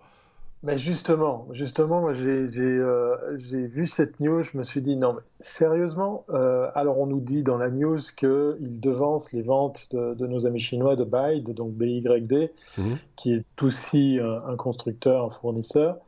Moi j'émets beaucoup de doutes sur cette news. Pour la petite histoire, elle vient de chez nos amis effectivement de Presse Citron. J'ai un petit peu gratté Internet, j'ai pas beaucoup trouvé de choses similaires sur d'autres médias. Moi, je viens ici sans la certitude que cette info soit vraiment fondée. J'ai de la peine à y croire parce que quand on parle voiture électrique, je pense à toutes ces marques qui s'étaient déjà lancées, qui avaient déjà fait de la grosse production, qui avaient, voilà, on a effectivement BYD là qui est aussi exposé sur ce schéma. J'ai de la peine à croire qu'en face, avec toutes les grandes marques, auxquels on pense ou qu'on aurait de la peine à penser, hein. Moi, j'avais très tardivement, par exemple, découvert le modèle de chez Opel, l'Electra. Je vous avais parlé peut-être de cette fameuse voiture chinoise que j'avais vue au CES, qui sera à nouveau présente au CES. On nous avait promis effectivement un véhicule très très high-tech, très très luxe sur le marché européen cette année. Ça tarde à venir. Mais derrière, la promesse, le véhicule et l'équipement étaient vraiment très, très sexy, très, très, très prometteur. Donc, en lieu et de place d'aller dans cette certitude, moi, je vous ai sorti les chiffres pour les ventes par pays. Voilà, c'est les schémas qu'on vient de trouver. Et là, il y a un fait assez étonnant, c'est que nos amis hollandais dépassent la Norvège. Parce qu'effectivement, on en avait déjà parlé avant, la Norvège est très surprenante sur la prise au sérieux de rouler autrement qu'avec de l'essence. Bon, c'est vrai qu'il y a aussi l'État qui a décidé de faire changer la donne. On a par exemple, très dernièrement ici en Suisse, un de nos 26 cantons, le Valais, pour ne pas le citer, qui a décidé de dire, bon allez, nous aussi on veut faire bouger les choses, on vous file 3 000 ou 4 000 francs suisses si vous mettez les aides. Oui. Mais ce n'est pas une aide d'État, c'est carrément une aide cantonale. Ça, c'est assez surprenant chez nous, dans notre pays, parce qu'il y a effectivement des aides nationales, mais là, c'est carrément un canton. Donc, il faut savoir que notre pays est composé de 26 cantons, donc il y a 26 modes de fonctionnement différents. Et là, pour qu'un canton comme celui-là dise « Bon, allez, nous, on veut faire bouger les choses », surtout dans un canton où le déplacement par les transports en commun ne sont pas super aisés, hein. C'est la vallée du Rhône, il y a pléthore de coins et de recoins, il y a des petites vallées, les gens habitent en altitude, etc. C'est vraiment pas évident. Et du coup, c'est assez surprenant de voir que ben voilà, ils s'y mettent en poussant ça avec des incentives. Et donc là, du coup, voir la Hollande, alors est-ce que tout d'un coup, il y a un regain de prise de conscience? Est-ce qu'il y a des aides? Est-ce que c'est simplement aussi les moyens financiers de nos amis hollandais qui leur permettent de s'acheter de la Tesla? La question reste ouverte. Mais moi, je mettrais un gros bémol et puis des grosses guillemets autour de ce titre. Pour oser affirmer que c'est la voiture la plus vendue au monde, la voiture électrique la plus vendue au monde. Là, j'ai de la peine à croire à cette news. Là, moi, je pense que on a peut-être une vue biaisée sur ce marché, parce que tu as cité plein de marques, et on peut encore en citer d'autres, parce qu'on en a testé, certains de nos chroniqueurs en ont testé des marques différentes, avec des modèles différents, etc. Mais est-ce qu'ils font vraiment du volume? Ça, on ne peut pas le dire comme ça. Par contre, l'ensemble des fabricants de voitures électriques vendent plus de voitures que Tesla. Ça, j'en suis à peu près convaincu. Mais c'est une vue un peu biaisée quand même, je pense, qu'on a de ce marché, parce y a pas. C'est vrai que quand on parle d'une voiture électrique, on parle d'une Tesla, parce que c'est rentré dans le langage courant, j'ai presque envie de dire. C'est pas toujours rendre service d'ailleurs au mode au véhicule électrique de manière générale, parce que c'est aussi une image très élitiste. La voiture Tesla, voilà, c'est essayer de faire croire aux gens qu'il faut avoir plein de pépettes pour pouvoir s'acheter une voiture électrique. C'est de plus en plus faux. Plus le temps passe, plus c'est faux, parce que des voitures, entre guillemets, d'entrée de gamme à un tarif, je mets des guillemets, raisonnable, en électrique, on commence à en voir. Donc, voilà. Donc, je pense qu'ils en vendent beaucoup, quand même. Soyons clairs.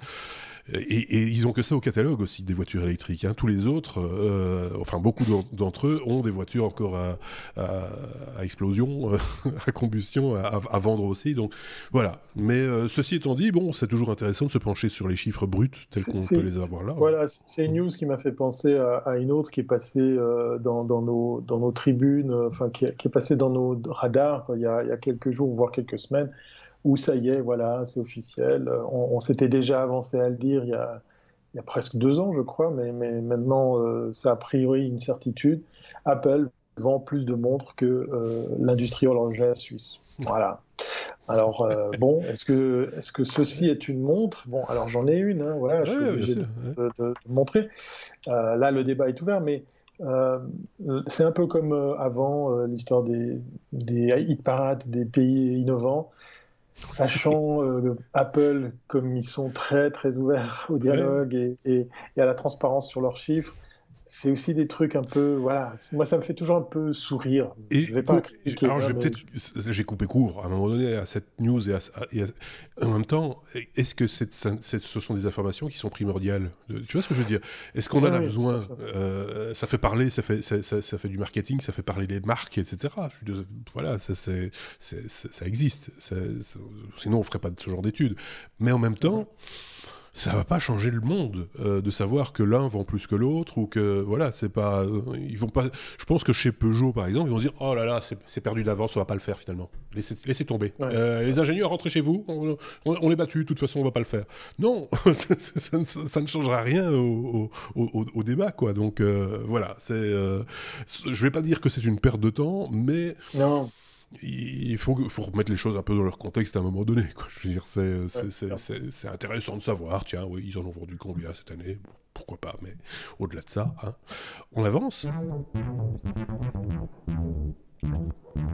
V comme van, allez, c'est la minute van, celle que normalement Thierry fait dans son podcast. Alors, je remets les choses dans le contexte parce que c'est un peu un ovni quelque part chez les technos que tu nous as amené depuis un bout de temps. C'est que aussi bien toi que moi, on s'est un peu penché sur ce qu'on appelle la van life, c'est pas une nouvelle mode, hein, ça existait déjà dans les années 60-70 avec les hippies, j'ai presque envie de dire, mais ça revient un peu et c'est pas le déplacement en caravane ou en van ou en camping-car, etc., n'est plus l'apanage exclusif des vieux pensionnés. Des gens actifs s'y mettent aussi, avec une certaine philosophie derrière qui est de se déplacer, d'essayer de retourner un peu à la nature, d'échanger avec d'autres personnes, et il y a tout un intérêt autour de ça, il y a un écosystème qui est en train de se créer, ou en tout cas qui est en train d'évoluer, et ça nous intéresse tous les deux, et donc on aime bien partager cet intéressement qui est, je le conçois tout à fait, peut ne pas intéresser tout le monde. Je le dis d'entrée de jeu.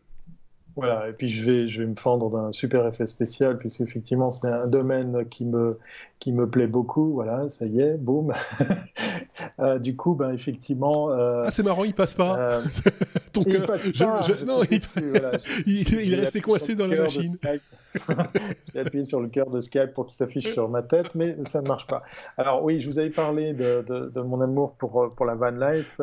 Je sais que je vais commencer à vous saouler avec ça, mais ça m'intéressait de voir ceux et celles qui en parlent. Et je ne parle pas là, par contre, des youtubeurs ou ceux qui la vivent, mais plutôt l'écosystème qu'il y a autour, comme tu viens de le dire. Et plus j'avance et plus je suis un petit peu sur ma faim sur ce qu'on peut trouver. Alors j'ai quand même trouvé un site internet qui est intéressant. Je le trouve très prometteur, mais il est malheureusement bourré de bugs. Je ne sais pas pourquoi. Il y a pas mal de liens qui ne fonctionnent pas. Ça s'appelle Fourgon, le site. Et ils viennent d'ailleurs, la page que vous voyez à l'écran, d'ouvrir leur chaîne YouTube. Donc, ils se fendent de petites vidéos assez sympas, très courtes, où... c'est, ma foi, bien réalisé pour découvrir des modèles de fourgons, que ce soit les traditionnels fourgons de chez Volkswagen ou les châssis sur préparation Fiat Ducato ou bien Citroën. Et du coup, je trouve la démarche intéressante parce que je suis tombé sur eux, sur l'idée de continuer à chercher des gens qui parlent de tout ce qui va autour de la van life, mais on tourne toujours un peu en rond, puisqu'on parle de matériel, on découvre des modèles, on découvre des prix, et puis là, il y a pléthore d'acteurs qui le font. Donc ça, c'était juste vraiment, pour tenir dans la minute, pour faire très très court, une petite découverte qui me donne raison de me dire que un média spécialisé, un médium spécialisé autour de ça, pour aller à la rencontre des gens qui la vivent, cette van life, pour aller à la rencontre des constructeurs, pour voir d'autres aspects que juste parler du matos, des prix des véhicules, et puis comment se l'acheter et comment l'équiper, aura raison d'être. Donc c'est une idée qui prend de plus en plus forme dans ma tête, de me dire, on va peut-être pouvoir donner vie à un canal de communication différent autour de tout ça, parce qu'en tout cas, ça a le mérite d'être, à mon avis, tout trouvé. Ouais. Mais pour en revenir à ce que nous faisons ici, en général, dans les technos, moi, je trouve qu'il y aurait un intérêt particulier à, justement, explorer tout ce qui est technologique autour de cela, parce que j'explore aussi beaucoup de trucs, et il y a maintenant pléthore de matériel qui est en train de sortir, qu'avant on rencontrait, mais pour des usages... dans le monde, je sais pas, par exemple des ambulances ou chez les pompiers, où ils ont besoin d'alimentation, de ceci, de convertisseurs, de cela, etc. Ici, on retrouve ça pour monsieur et madame tout le monde. Des panneaux solaires flexibles qu'on colle sur le toit du véhicule, avec derrière de l'électronique, avec de la logistique qui va bien, même jusqu'au traitement de l'eau qu'on a dans ces réservoirs, de l'eau potable qu'on a dans ces réservoirs, mais qu'il faut quand même un petit peu traiter pour éviter de se choper une petite maladie ou de passer un peu de temps aux toilettes, si je puis dire. Voilà. C'est plein de choses comme ça, un domaine qui semble intéresser de plus en plus de monde. Et c'est vrai qu'on va y réfléchir peut-être pour une saison prochaine ou peut-être pour l'année prochaine, pourquoi pas, à s'entourer de gens qui savent en parler, qui ont testé des choses et qui ont envie de partager cette compétence qui est, je le répète, je pense qu'on s'adresse là qu'à une toute petite partie de nos auditeurs, soyons très clairs, mais en même temps, peut-être que ceux qui ne s'y intéressent pas aujourd'hui s'y intéresseront demain pour X ou Y raison et seront bien contents d'avoir une source d'information fiable pour pouvoir eux aussi avancer et trouver des trucs. On peut aussi penser technologie et vacances, déplacements, loisirs, rencontres, etc., etc. Voilà. On vous a vendu la minute 20 qui dure 5 minutes. Voilà. C'est fait. Une fois que c'est fait, c'est fait. C'est fait. Mais il fallait qu'on le fasse, puisque tu n'avais pas eu l'occasion de le faire dans ton dernier épisode dans Direct de Suisse. Allez, on est à la lettre W. W comme oui mais non, c'est ce qui conclut en général un épisode des technos. Il n'y en a pas toujours, pas systématiquement. Des fois, il n'y a pas de oui mais non. Le oui mais non, je le rappelle, c'est la news un peu improbable, technologique, certes, mais un peu improbable. Et ici, c'est forcément improbable, puisqu'on va parler de Jésus-Christ. Donc voilà. Il n'est pas content. Ça, c'est fait. Jésus-Christ débarque et il n'est pas content. Il revient. Jésus revient et il n'est pas content, effectivement. Et il revient dans un jeu. Il y a une chanson qui va. Ouais. Vous l'avez en tête? C'est cadeau. Merci.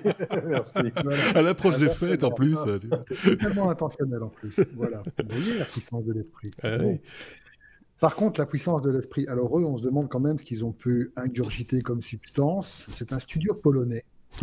Polonais, pas un truc pareil, je suis désolé. Voilà, il y a un studio polonais qui s'appelle Simula-M, qui vient de sortir un jeu vidéo en réalité virtuelle, puisque c'est de la grande mode pour le moment. Je vous rassure, je ne vais pas l'installer sur mon Oculus. Il n'est pas question que je... Non, même pas en rêve. Donc voilà, le plot du jeu, c'est « Êtes-vous prêt à vous battre contre Satan dans le désert, à exorciser des démons et à guérir des personnes malades ou à calmer une tempête en mer ?» Des trucs que n'importe qui a envie de faire. Voilà, pour se détendre, après tout, on peut draguer dans Wolfenstein, mais c'est plus amusant de faire ça. Et donc, la bande-annonce, je vous conseille d'aller la voir parce qu'elle vaut son pesant de cacahuètes. On voit Jésus en vue subjective, apposer les mains pour guérir des aveugles, pour multiplier des poissons, pour effectivement aplanir une tempête déchaînée en un lac de mer d'huile, et surtout déplacer la pierre du tombeau. C'est la force, c'est Baby Yoda qui fait le truc de la force, c'est magnifique. Voilà. Le truc vous promet quand même que vous pourrez faire plus de 30 miracles durant le cycle du jeu. Je précise pas lesquels, c'est juste impossible. Voilà, c'est du what the fuck absolument de niveau olympique. Moi, j'ai adoré ça. Je me demande comment il y a des gens qui... Voilà, j'admire les gens qui ont l'imagination pour faire ça. Oui. En même temps, les gars, je crois que c'est eux, ou c'est un autre studio polonais qui avait déjà commis un jeu comme Priest Simulator. Oui. Je ne dis pas si les garçons ont été fournis avec. Il y en avait un autre qui s'appelait Bible Adventure, qui est beaucoup plus ancien, qui était aussi un truc polonais, qui était une repompée complète de Mario, Super Mario, mais quand on sautait, il fallait aller chercher des bibles et des trucs comme ça, c'était du grand n'importe quoi. Voilà, il y a quelque chose d'assez fascinant dans ce que l'industrie du jeu vidéo peut commettre. Voilà. Donc, le jeu s'appelle I Am Jesus Christ. Si vous avez un cadeau pourri à faire à quelqu'un, il est en vente sur Steam. Voilà, je sais pas ce que je peux en dire en plus. Non, je vois pas. Il faut pas. En même temps, ils sont. Enfin, voilà, ils sont pas super calés non plus en image de ça. Enfin, c'est un peu quand même très cheap. Et puis le scénario était déjà écrit. Je tiens à le rappeler. Hein. C'est comme Titanic, on connaît la fin. En fait. Oui, c'est ça, c'est un peu ça. Et alors, j'ai remarqué quand même dans le trailer. Je sais pas si ceux qui ont vu l'image ou ceux qui iront voir le trailer verront. C'est un truc qui moi m'avait complètement échappé, c'est que il y a chaque fois, pour chaque miracle, un Polaroid qu'on vient coller dans la Bible. Et ça, je l'avais pas vu, moi, dans ma Bible, qu'il y avait des polars de l'époque. Ah, mais effectivement, c'est le principe. Chaque miracle que tu fais t'apporte des points. En fait, c'est comme du mana. Voilà, tu collectes les points et en fait, à la fin, quand tu as rempli tout ton petit carnet Pokémon avec toutes tes cartes, tu as un bonus spécial et tu as le droit de monter voir papa. Alors, tu collectionnes les gommettes. Le Vatican n'a pas encore réagi. Non, mais ça, j'imagine. Lire écologiste que pour réagir à un truc pareil.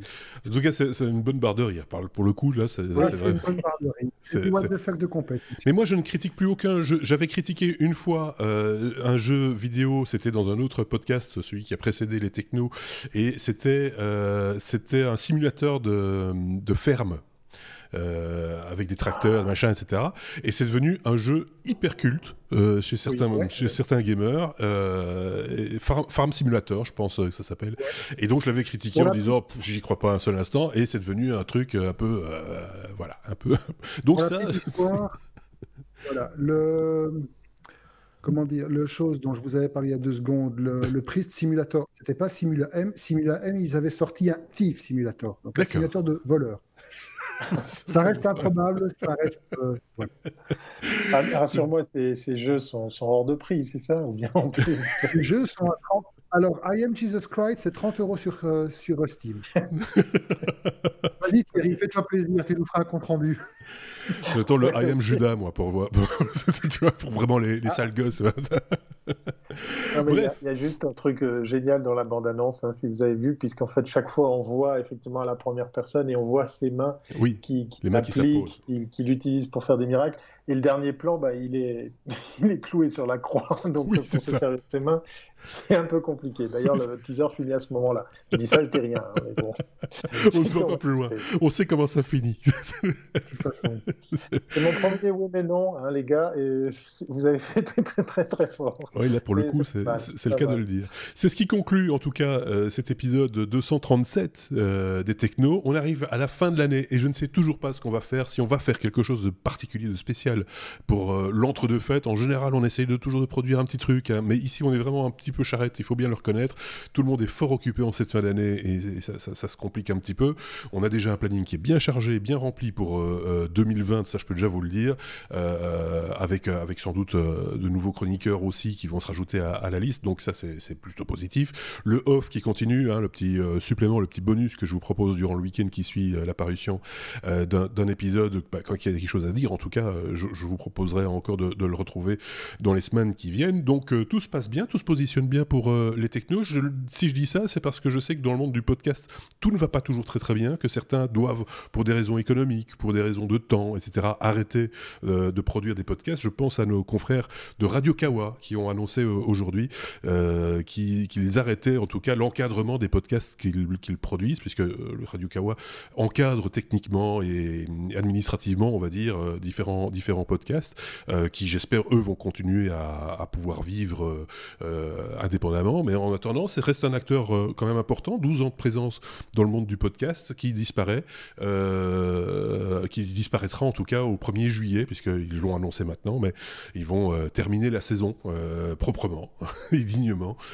Donc voilà, on les salue au passage s'ils nous écoutent, et je le répète, si parmi les gens qui participaient à cette aventure ont envie de continuer mais ne savent pas très bien comment, On a la porte ouverte ici, si vous avez envie de chroniquer comme ces deux loustiques ici, et de parler nouvelles technologies et d'apporter votre petite pierre à l'édifice, écoutez, vous êtes les bienvenus, n'hésitez pas à nous le faire savoir, on en parlera entre nous et on décidera comme ça, voilà, c'est dit.